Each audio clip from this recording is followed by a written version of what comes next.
I never knew till later on that they were really struggling, but he and I never had any problem. You stole my money. You stole my years. You stole my trust. And now you're going to hear me. The room fell into a sudden, unnatural silence, as though the very air inside the courtroom had been vacuumed out. Reporters paused mid-scribble. The clacking of pens halted, and even the creaking of leather chairs seemed to hold its breath. All attention now turned toward Janelle Brown, whose voice trembling not from fear, but from clarity, decades of silence, and finally, resolve rang out with a chilling honesty that pierced through the courtroom like a bell tolling for justice. She stood in the center of the courtroom like a storm finally unleashed. No longer the quiet, reserved wife who had lingered in the background of a spiritually sanctioned union. No longer the woman who had smiled on reality TV while fragments of herself slipped away unnoticed by the world. She was here, not just for herself, but for every woman who had been told to be patient, to be loyal, to endure silently. Her voice cracked the surface of years of gaslighting, abandonment, and manipulation as she stared down the man who had once claimed her love, her loyalty, and her future, Kody Brown. On the opposite side of the courtroom sat Cody, stiff-backed, arms folded like a child being disciplined, his jaw clenched and his gaze fixed forward in a posture of forced indifference. But his eyes, once vibrant with charisma and conviction, now appeared sunken and unreadable, hiding behind a mask that had begun to crumble the moment Janelle stood up. And beside him sat Robyn Brown, the legally wedded wife, draped in quiet opulence, her eyes hidden behind oversized sunglasses, lips pressed so tightly they formed a single hard line across her face. She didn't look at Janelle. She didn't look at Cody. She simply sat like a statue, concealing the storm that surely churned within. The judge, a silver-haired woman of poise and power, looked over her spectacles and nodded to Janelle. "Miss Brown, you may proceed." That nod changed everything. Janelle exhaled and stepped fully into the moment she had waited nearly 30 years for. Her voice, now steady, despite the tremble in her fingers, echoed with a searing authenticity. "This is not about a failed marriage," she began, her eyes scanning the room. "This isn't about jealousy. This isn't about ratings or cameras. This is about justice. This is about betrayal." Her words landed like stones on the courtroom floor. "I stood by Kody Brown through poverty, childbirth, emotional upheaval. One mothered 6 children. I raised his others, invested in our businesses. I sacrificed my autonomy, my ambitions, and my financial future for the sake of what we called family." She paused, her voice breaking for a fleeting second before regaining its strength. "I didn't just help create a family. Helped build an empire that he now treats as his personal property." There were murmurs from the gallery, some gasps, some sighs of recognition from familiar faces, and some from curious strangers who had only known the Browns through the soft filtered lens of television. "And when I left," Janelle said, voice rising, "I was left with nothing but a broken down RV and a broken heart." Lisa Carmichael, her attorney, offered a subtle nod of encouragement. But Janelle didn't need it. She was on fire now. "I'm not here seeking revenge," she said, facing the judge. "I'm seeking accountability. I want the court to understand what he did. I want the world to understand what he did. Most of all, I want my daughters to know that silence is not strength, that walking away is not weakness, that speaking your truth is power." Cody squirmed in his seat, leaning toward his attorney as though desperate to interrupt, to redirect, to silence her as he had for years. But he couldn't stop what had already begun.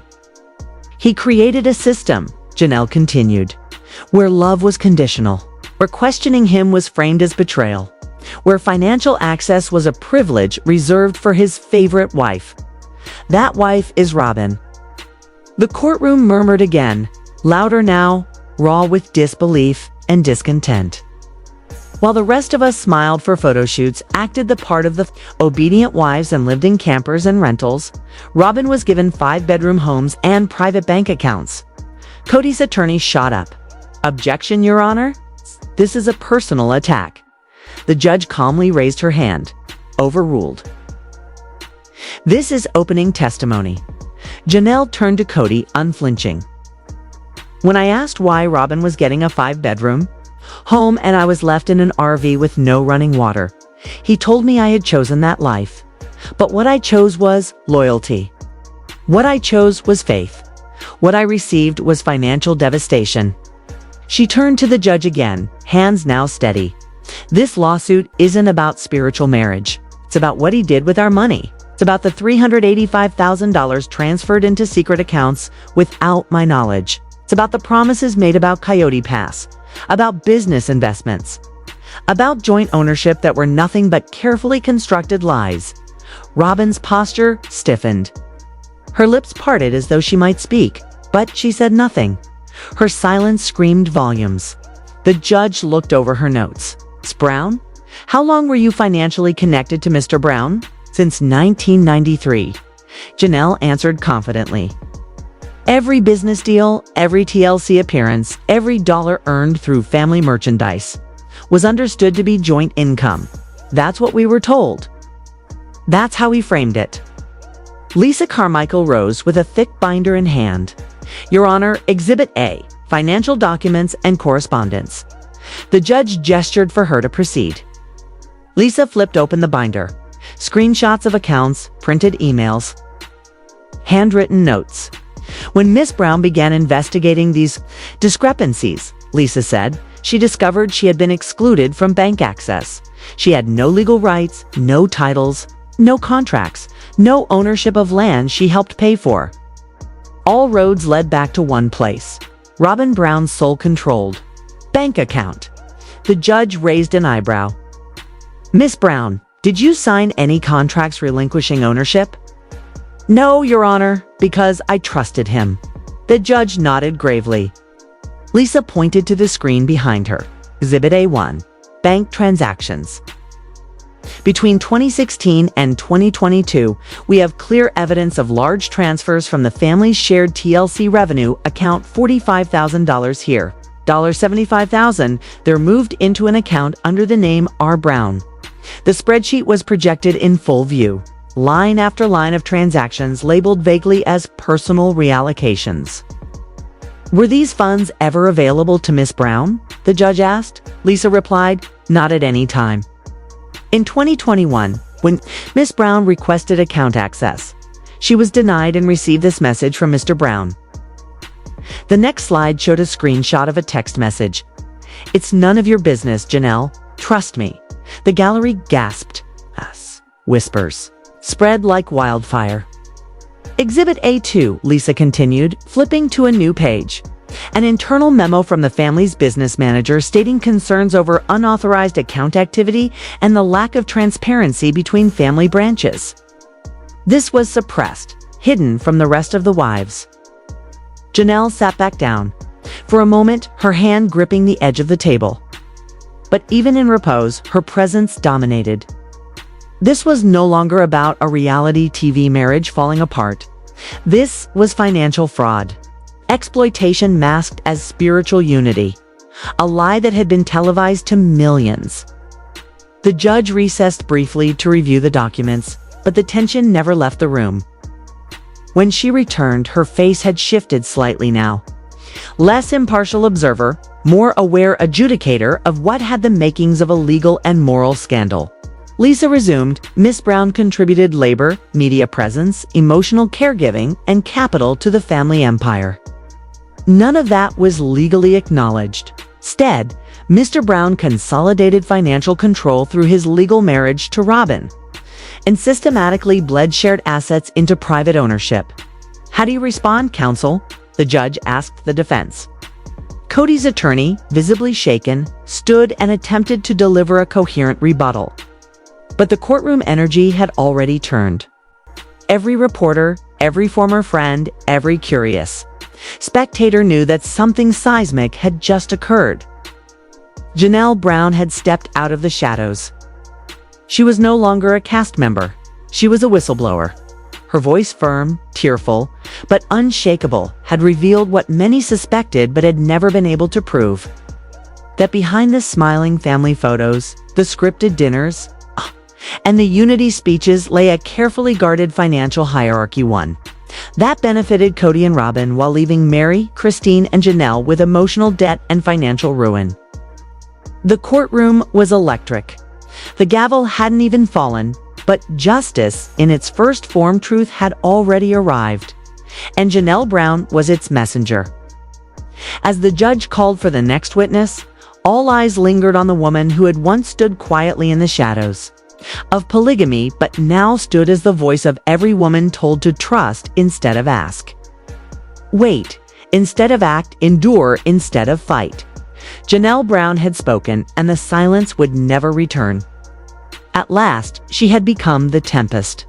I love my independence. And when Kody's there for like more than 3 or 4 days at my house, I'm like, you want to go? It began with a document silent, typed, buried in digital spreadsheets and paper trails that no one was meant to find. It's just one sentence.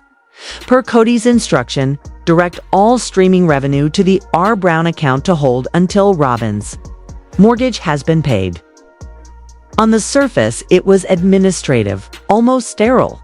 But in that courtroom, beneath the glare of overhead lights and the somber shuffle of legal proceedings, those words carried decades of betrayal, denial, and spiritual exploitation. Janelle Brown sat still, her expression unreadable, her posture stiff with years of endurance, eyes locked not on the man she once called her spiritual husband, but on the judge, because it was no longer about Kody.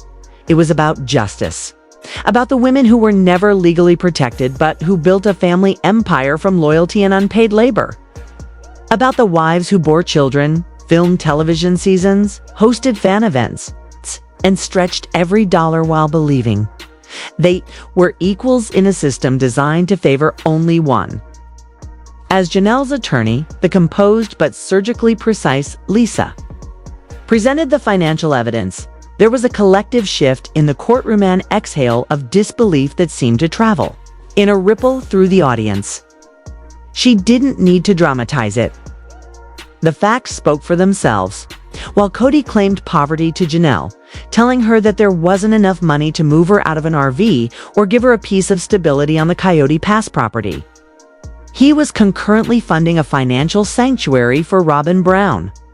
That one line directing streaming income into a trust controlled exclusively by Robyn shattered the myth of a unified family. It wasn't an oversight. It was targeted economic manipulation.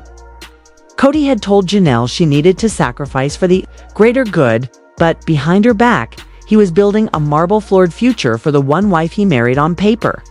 Lisa didn't mince words. This is not bad bookkeeping. No, this is not spiritual confusion. It's financial captivity, she declared. The judge's face darkened with concern. Did the other wives know? She asked. Lisa nodded. Christine? Excluded Meri, partially permitted financial access only when Kody allowed it. But Robyn had full access, unchecked control, and Kody's legal signature binding every document in her favor. The courtroom was silent, but the silence was thick rage, betrayal. A bitter aftertaste of reality settling in the mouths of everyone who had ever watched Sister Wives with the illusion of equality. Lisa handed the judge Exhibit A3, a wire. Deposit into the R. Brown Trust. Dated for months prior to Robyn's $900,000 Flagstaff home purchase. The same period during which Janelle had been boiling water in an RV, begging Kody for access to a modest home fund, only to be denied. The hypocrisy was volcanic. When Kody was asked directly whether Janelle had been notified of the transfer, his pause said more than any word. And when he finally said no, the truth that had long been twisted on television, in interviews and private texts, snapped into place. Lisa pressed forward. This wasn't a mistake. This was a pattern of isolation, emotional gaslighting, disguised as spiritual leadership. She asked for stability and was given a campsite, Lisa said. while Robyn walked marble floors. The courtroom sat with that image. The judge's jaw clenched. Outside, headlines were already spreading like wildfire, but inside, the room held its breath. Because this wasn't about a scandal. This was about correction. The court broke for recess. When the session resumed, there was tension, yes, but it had been joined by something else: clarity. Janelle no longer looked burdened by proving herself. She sat with a quiet steadiness, a woman who had finally been heard. And then the door opened, and Kody Brown entered. The shift was seismic. She moved with authority, no longer the woman seen in edited scenes of TLC's polygamous dreamscape, but a former wife who had walked through the same fire and survived. Her eyes scanned the room, not for Cody, but for Janelle, and in that glance, history was rewritten. She took the stand, swore her oath, and spoke not as a bitter ex, but as a witness. Lisa began, careful, deliberate. "Miss Brown, can you tell the court about your financial experience in the Brown family?" Kody didn't flinch. Kay was spiritually married to Cody for over 2 decades. We had 6 children. I worked. I filmed.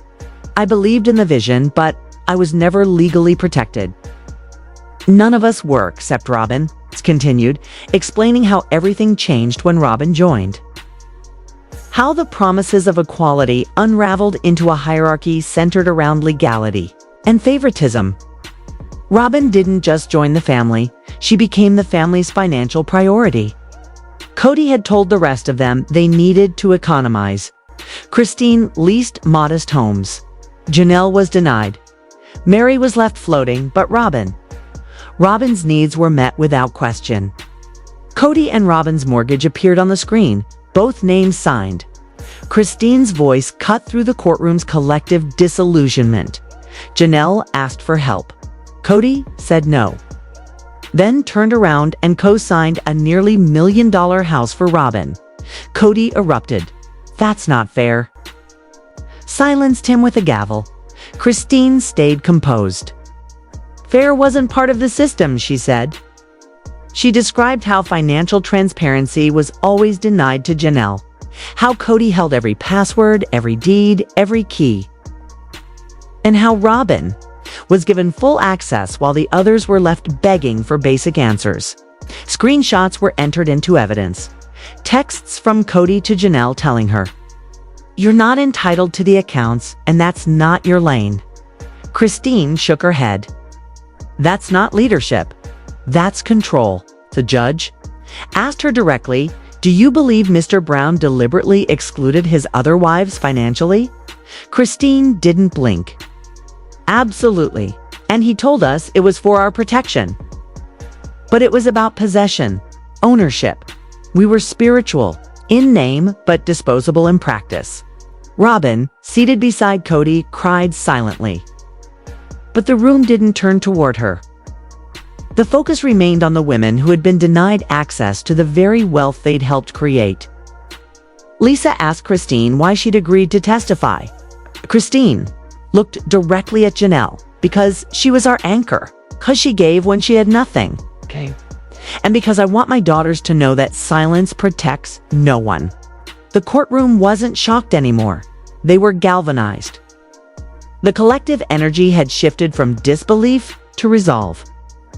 Kody stepped down, passing Janelle, and with a nod they rewrote a decade of obedience into something more powerful. Alliance Cody, once the charismatic head of the Brown household, no longer commanded attention. He was summoned to the stand not as a leader, but as a defendant.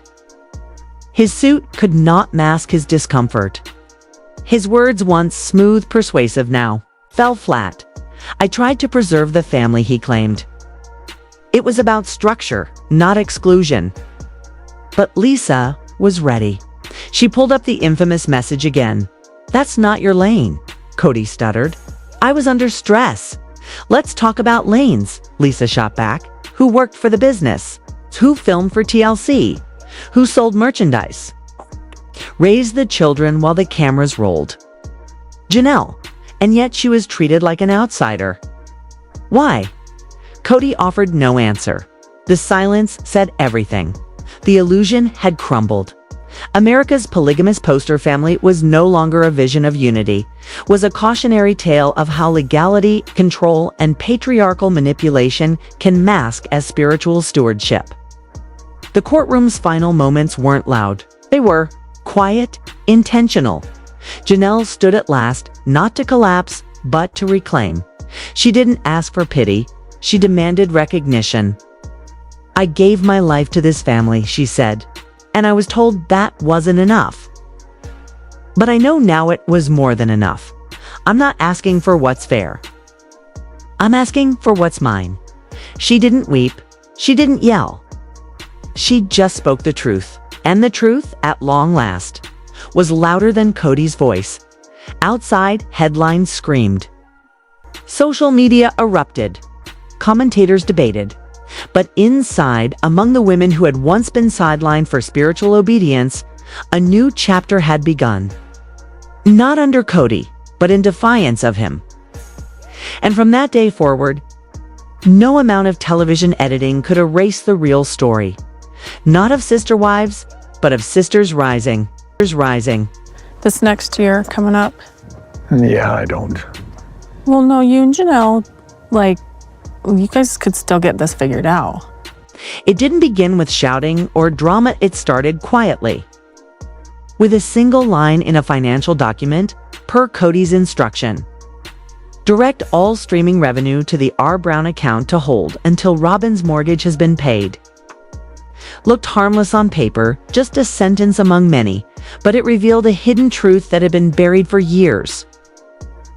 That one line uncovered a pattern of secrets, unfair treatment, broken promises, and it brought everything into the light. In the courtroom, the atmosphere was heavy.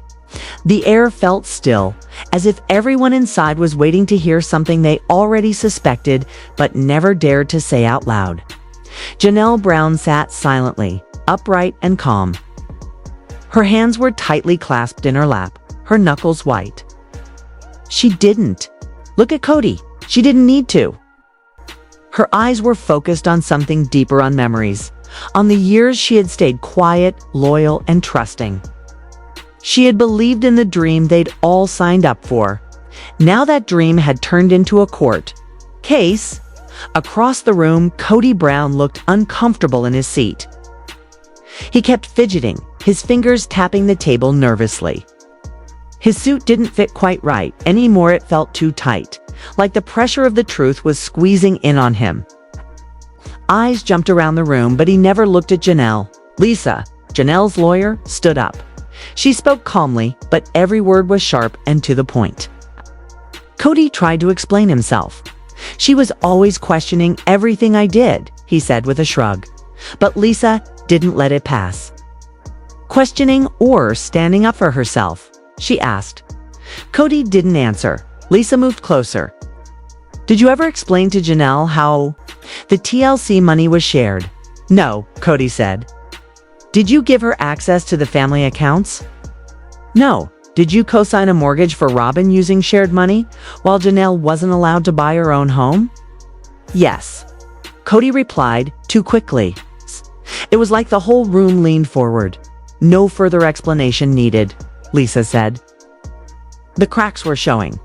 Lisa continued, asking about Coyote Pass. "Did Janelle pay towards that property?" "Yes." "Is her name on the deed?" "No." So she gave money to a dream she wasn't legally part of. She knew what she was getting into, Cody said, but even he sounded unsure. "Did she?" Lisa asked. "Or did she trust the man who claimed to love her to protect her?" Cody had no answer. Lisa turned to the judge. This wasn't leadership. This was favoritism. He used marriage to protect one wife while the others were left out. He made promises and didn't keep them. He controlled the money. He made the decisions. And when anyone questioned him, they were pushed aside. The judge looked directly at Cody. "Would you like to respond?" Cody leaned forward. "I tried my best. I tried to hold everything together, but Robyn didn't fight me. She supported me. So yes, I trusted her more. I gave her more." It was said simply, but the meaning was huge. Lisa raised her eyebrows. So the more obedient wife got more money. I didn't say that, but that's exactly what you just said. Christine, sitting in the gallery, shook her head slowly. The judge removed her glasses. You've just admitted your decisions were based on emotion, not fairness.